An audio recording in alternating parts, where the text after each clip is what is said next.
Hey, good morning. Welcome to Tale 3 Cabins. Today I got a little project here. I'm going to work on, I got 3 trees that I want to cut down. And I'm going to use maybe a unique way of figuring out where they're going to fall and about how much distance they're going to cover when they do fall on the ground. So come on and check it out. So if you remember a little while back, I removed our chicken coop and we put it over here, and that used to be our old garden, and then this was going to be our new garden, but life got in the way and we never got a chance to plant a garden, so we just kind of let it go as is. But I'm going to get it ready before fall ends here, and try to kind of get the fence up and where the garden's going to go, so we're all set for next year. One thing that happened that took us by surprise is that we had some stuff growing in here that we probably used to feed the chickens. So we've got some pumpkin plants growing in here, and there were some tomato plants, and we just thought we'd just kind of leave things as they are, and maybe get a couple pumpkins here and there. So there's a couple growing in here. We'll probably till this up just before the cold weather sets in. So these are the 3 trees, and I need to figure out, they're kind of tall, they're not very thick at the base of the trunk. So I'm just a little worried where they might come down. I want them to come down close to the driveway, but I don't want to hit the house or the garage. So I'm going to use my rangefinder that I use for hunting. And some people might have this if they golf. They might have a rangefinder, or if they're into shooting. And this is a fairly inexpensive one. It's under $100, and it'll kind of give you a yardage meter. So I'm just going to try to look at the top of the tree I want to cut down and give me a reading. And it's going to tell me it's about 24 yards. So I'm going to give it a couple more feet on top of that, a couple more yards. And then I'm going to go stand by the base of the tree. And then I'm going to kind of shoot in a direction that I hope the trees are going to fall in. And I'm going to just aim it at the corner of the garage there. And it gave me a reading of 34 yards. So I'm kind of thinking that the tree is going to hit the driveway and maybe encroach the driveway about maybe the center line there, maybe about 10 feet onto the driveway. So that's my estimate that I'm getting right now. So let's cut them down and see what happens. I want to move the cars out of the way just to be on the safe side. So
It did that. the first 2 went pretty easy, and I'm glad that I cut those 2 down, because if I'm looking down the trunk there, it's actually kind of hollow down the center, and I can see all the way to the ground.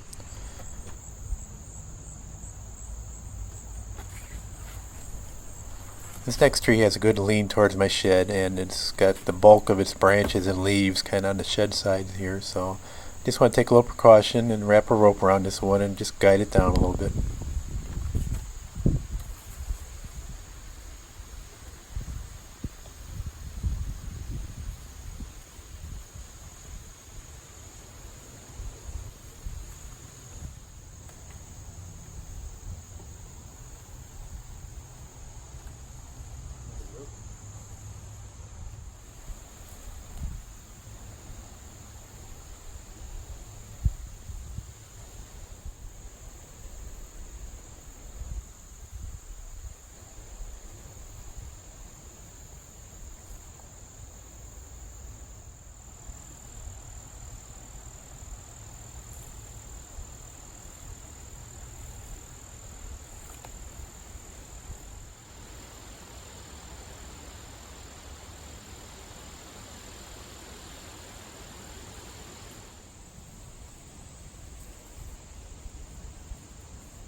I can see myself being damaged.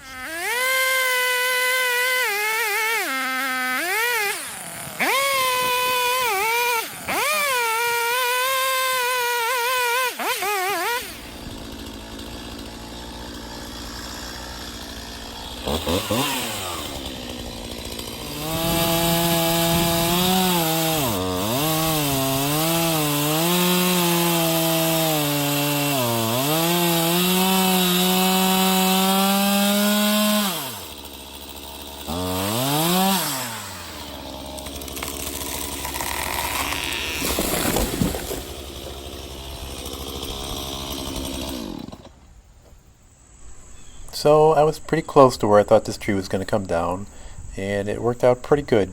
Now there are other methods to try to figure out how tall a tree is and where it might fall. So one is using a yardstick and holding it out at arm's length, and then you use a tape measure, but for me it was quick and easy just to use my rangefinder.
This high-speed video reminds me I have a dentist appointment tomorrow.